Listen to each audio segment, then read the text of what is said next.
I'm Coach Carroll. Hey, I love to win. And tell you the truth, kids, I don't like losing one bit. There's no celebration, no victory dance, no singing the fight song when you lose. You have to practice, play, and live without being afraid that you might lose. So even if you do lose a game, and you have to go home and live with it and go to school and face your friends and parents, it's not that big a deal as long as you turn your focus to the next game.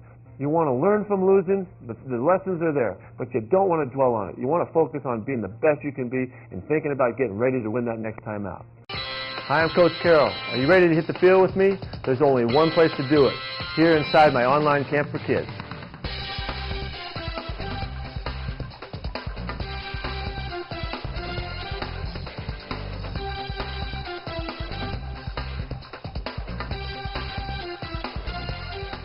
Let's get practicing. Click play now and follow me.